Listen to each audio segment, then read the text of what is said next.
para lo que te trata a Fundação Loto para Deporte. Me tenho vista depois de 11 anos a lograr abrir negociação back para lo que te trata o contrato de Fundação Loto para Deporte com Canadian Banknotes. Contrato que desde 2011 a vinta cambia drasticamente e seguro não estava nada beneficioso para o país Aruba. Em 10 anos de tempo, 103 milhões de florins abai para Canadian Banknotes e solamente 34 milhões de florins a queda para nós aqui na Aruba. Uma situação indesejada e que o seguro não está quadra com o motivo e meta para Kiko do passado a vinco loto para deporte para Aruba.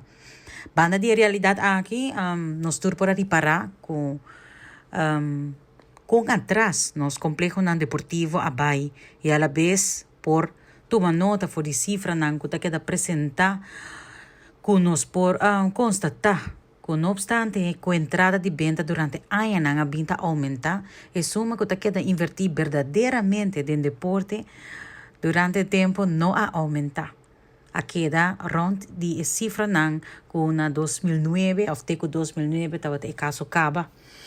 Uma situação que a queda demonstrar com o ministro Andy Cruz, board de Fundação Loto para Deporte, e não conselheiro não a analisar em profundidade e a vinda trabalhar duro riba para algum tempo acaba. Esta para cambiar a situação aqui não.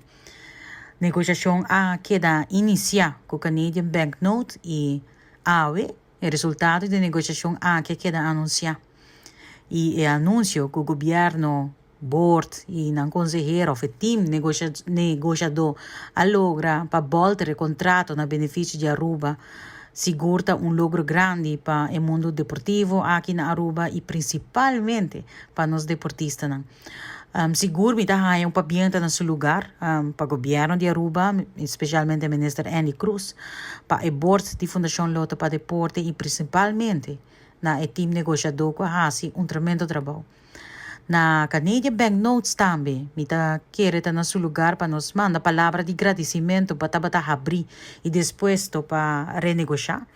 Para sobre mi por vista de experiência própria durante o período 2001 para 2009, gabinete Udibert. Minha experiência Canadian Banknotes ng good corporate citizenship e na responsabilidade social seguro durante o período que queda demonstrar. Então, me quero enviar mais nos por fomentar a relação e gara e confiança que está importante e junto traz na benefício de nosso país. Para somente queda enfatizar a necessidade para seguir trabalhar na melhoração de relação entre o governo, Canadian Banknotes e Fundação Loto para Deporte, na benefício de não somente o Loto riba do mês, pero para Aruba em geral, para sobre se Loto vai bom.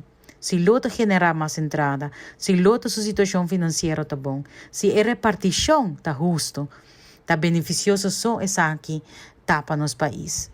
Está benefício só essa aqui por 13 segundos para nosso país e para nos deportistas não. E dia mais me querer que